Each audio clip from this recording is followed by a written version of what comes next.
Yesus mengetahui bahwa saat kematiannya bagi dosa-dosa manusia sudah hampir tiba. Lalu ia berdoa,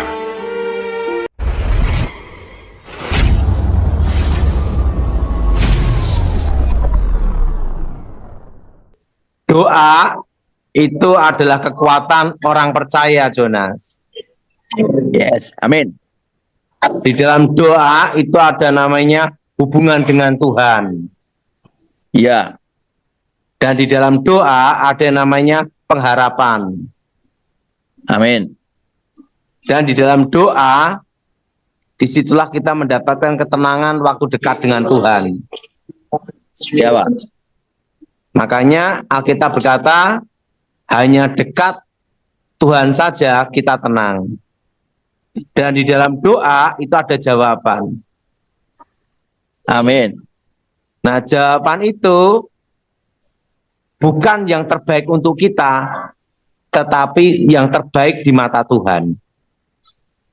Iya, yang sesuai dengan kehendak Tuhan. Tapi yang terbaik untuk kita belum tentu terbaik untuk Tuhan. Tuhan. Tetapi yang terbaik untuk Tuhan, untuk kita, itu yang lebih dari yang terbaik. Amin.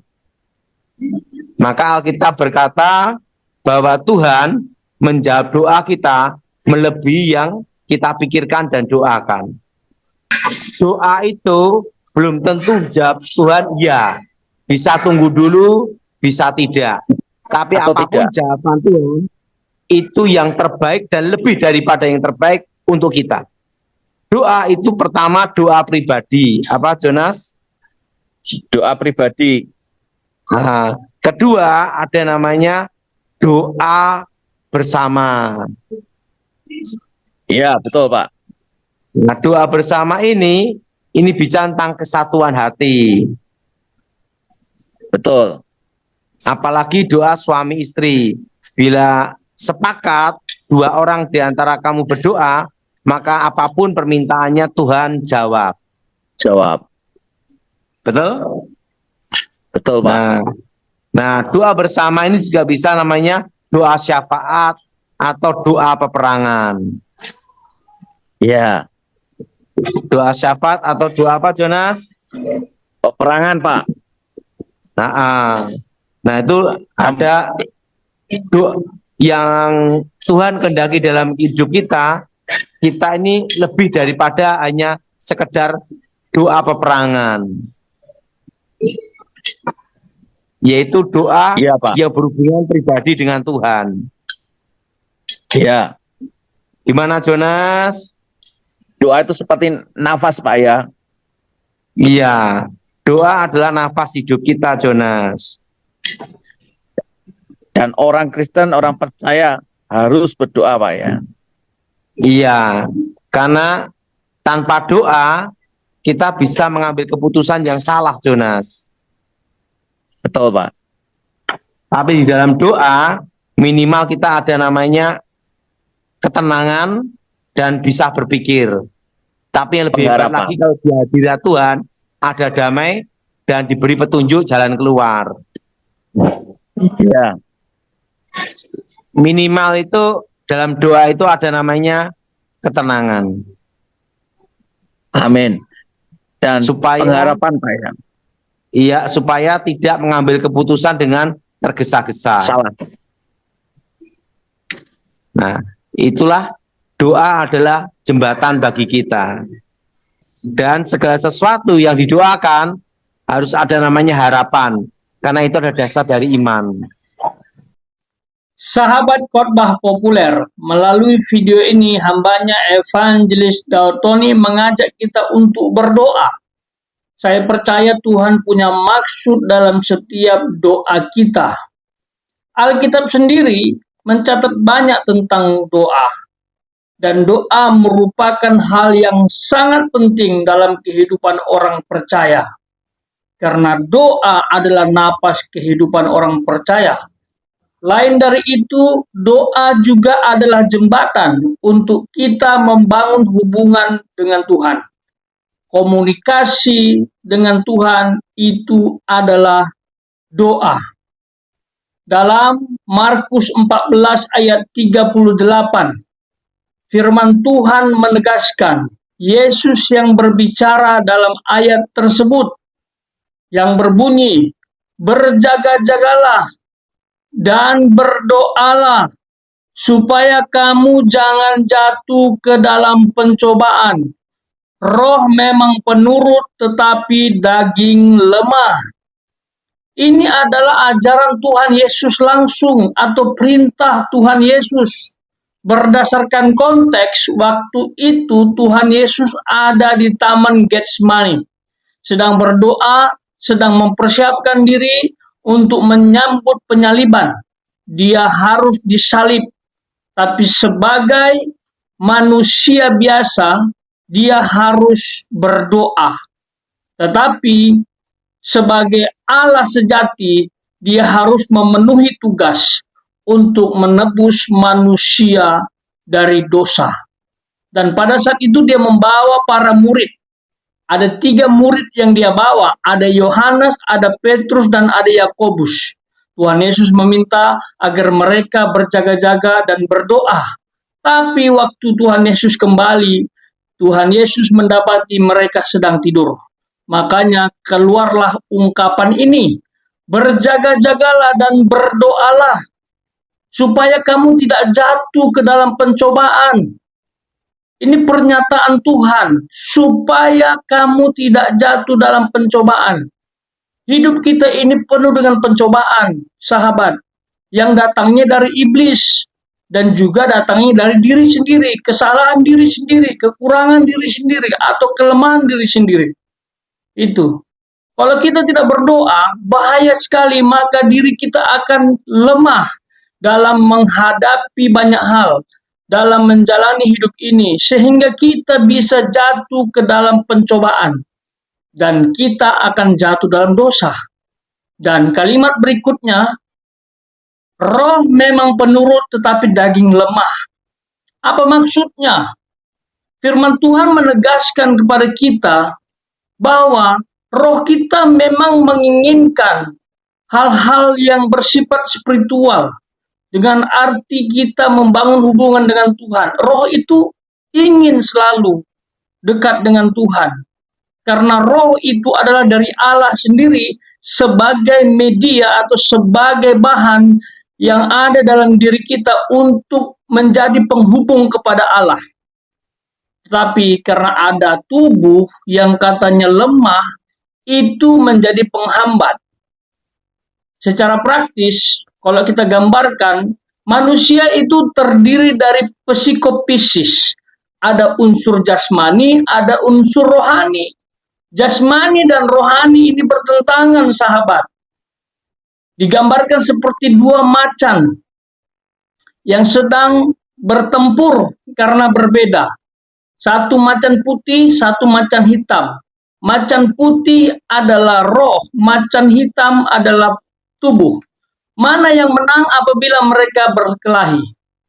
Tergantung mana yang kita kasih makan. Kalau kita kasih makan roh macan putih, maka macan putih pasti menang. Tapi kalau kita kasih makan lebih banyak daging atau macan hitam, maka macan hitam akan menang. Apa makanan roh atau macan putih? Segala sesuatu yang Tuhan kehendaki, termasuk doa, perbuatan baik, pelayanan, dan lain sebagainya. Sementara makanan daging adalah yang mengenakkan tubuh, pesta pora, kemabukan, perzinahan, dan lain sebagainya. Pokoknya negatif-negatif. Apakah tubuh bisa kita kasih hal-hal yang positif? Bisa. Tergantung bagaimana kita mengendalikan jiwa. Karena jiwa itu adalah pembalance dalam hidup kita. Penyeimbang. Jiwa itu adalah pikiran, perasaan, dan kehendak. Jadi jiwa ini bisa juga ikut roh atau bisa juga ikut tubuh, tergantung mana yang paling kita utamakan. Makanya sering sekali jiwa orang itu sakit karena orang tersebut lebih mengutamakan keinginan daging. Tapi jiwa seseorang itu sehat, selalu ingin dekat dengan Tuhan, selalu berpikir tentang Tuhan, firman Tuhan, kebenaran. Jikalau orang tersebut memberikan makanan untuk roh, seperti yang saya sudah jelaskan tadi. Dan dalam 1 Tesalonika pasal 5 ayat 17 yang berbunyi, tetaplah berdoa. Ini mengandung makna konsistensi atau setiap saat kita harus berdoa. Kita harus terus-menerus berdoa, itu maksudnya.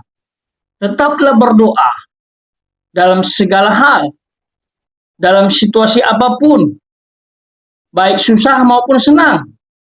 Jadi doa ini merupakan hal yang penting, karena kita sedang berhadapan dengan musuh yang tidak kasat mata, yang siap menjatuhkan kita untuk menjadi pengikutnya. Menjatuhkan di sini artinya dia akan membuat kita menjadi musuh Allah, menjadi seteru Allah. Kita akan dia hasut untuk membenci Allah, menyalahpahami Allah.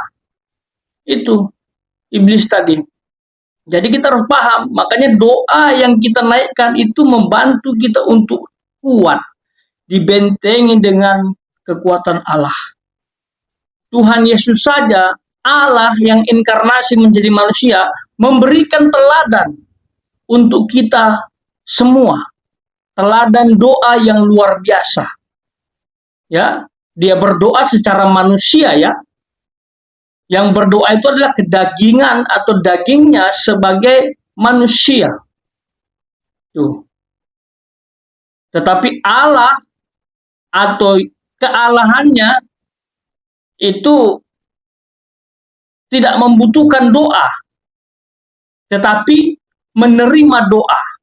Jadi kalau bicara Yesus, kita tidak boleh lupakan duinatur. Dia Allah sejati dan manusia sejati. Dan yang berdoa di Taman Getsemani itu adalah kemanusiaannya, menempatkan diri sebagai hamba seketika lebih rendah daripada para malaikat dan Allah itu sendiri. Ini butuh waktu panjang untuk menjelaskan Tuhan Yesus, ya, seperti itu. Nah, dalam Matius pasal 6 ayat 9 sampai 13, Tuhan Yesus juga mengajarkan tentang doa. Dan doa ini sangat populer dan sangat penting dalam kekristenan. Dengan judul doa Bapa Kami. Tuhan Yesus mengajarkan, demikian bunyinya, Bapa kami yang ada dalam kerajaan sorga, dikuduskanlah namamu, datanglah kerajaanmu, jadilah kehendakmu, di bumi seperti di sorga. Berikanlah kami pada hari ini makanan kami yang secukupnya, dan ampunilah kami akan kesalahan kami, seperti kami juga mengampuni orang yang bersalah kepada kami. Dan janganlah membawa kami ke dalam pencobaan, tetapi lepaskanlah kami daripada yang jahat, karena Engkaulah yang empunya kerajaan dan kuasa dan kemuliaan sampai selama-lamanya. Amin. Itu yang Tuhan ajarkan kepada para murid dan kepada kita semua. Jadi doa itu sangat penting, sahabat khotbah populer. Kalau Anda berhenti berdoa, itu artinya Anda berhenti membentengi diri. Anda berhenti untuk mempersilahkan Tuhan melindungi, menyertai, dan memberkati sahabat semua. Tapi apabila sahabat berdoa, itu artinya sahabat sedang melibatkan Tuhan untuk memberkati, menolong, bahkan berperang gantikan kita untuk menghadapi musuh kita, yaitu iblis, yang selalu mencari celah bagaimana caranya supaya kita jatuh dalam dosa. Ini pergumulan, sahabat. Jangan sampai kita terkecoh. Karena iblis punya banyak cara, bahkan 1000 strategi untuk menjatuhkan kita ke dalam dosa. Bila perlu, doa itu disertai dengan puasa, maka doa itu akan ampuh. Doa itu akan dahsyat. Dan doa yang disertai dengan puasa itu bisa membuat iblis tunggang langgang, bisa menghancurkan kuasa iblis. Dan berdoalah dengan ketulusan hati. Berdoalah sesuai dengan kehendak Tuhan. Berdoalah dengan penuh penyerahan. Karena doa yang salah tidak akan mendatangkan berkat Tuhan. Seperti apa doa yang salah? Doa yang salah adalah doa yang hanya untuk memenuhi kebutuhan kita, kedagingan kita, dan bertentangan dengan firman Tuhan. Dan doa itu nggak boleh memaksa Tuhan. Karena doa yang salah adalah doa yang memaksa Tuhan juga. Tapi berdoalah dan persilahkan Tuhan untuk menjawab doa kita dan tidak boleh memaksa Tuhan untuk menjawabnya. Dan Tuhan biasanya menjawab dengan 3 jawaban. Yang pertama, ya, jika doa kita sesuai dengan kehendaknya, layak dikabulkan. Yang kedua, tunggu, mungkin momennya belum tepat untuk Tuhan kabulkan. Yang ketiga, no. Itu artinya doa kita bertentangan dengan firman Tuhan atau bukan untuk kemuliaan namanya. Mari berdoa agar kita lebih dekat dengan Tuhan. Doakan keluargamu, doakan orang sekitarmu, negaramu, pemimpinmu, siapa saja yang Tuhan gerakkan, doakanlah. Bahkan Alkitab mengatakan berdoalah untuk musuh-musuhmu, agar mereka berbalik ke jalan yang benar. Saya pikir ini saja yang saya bisa tambahkan. Kiranya Tuhan memberkati kita semua. Dan izinkan saya menutup video ini dengan doa kepada Tuhan buat setiap pendengar. Bagi sahabat yang ingin didoakan, letakkan tangan di dada seperti ini, tangan kanan. Saya akan berdoa. Mari kita berdoa. Bapa dalam kerajaan surga yang kami sembah dalam nama Yesus, terpujilah Engkau Allah kami yang dahsyat, Allah kami yang mulia. Kami pada saat ini berdoa bersama-sama, hamba-Mu mewakili kami semua. Buat hamba-Mu, buat anak-anak-Mu, pendengar yang menaruh tangan kanannya di dada, kiranya Tuhan dengarkan.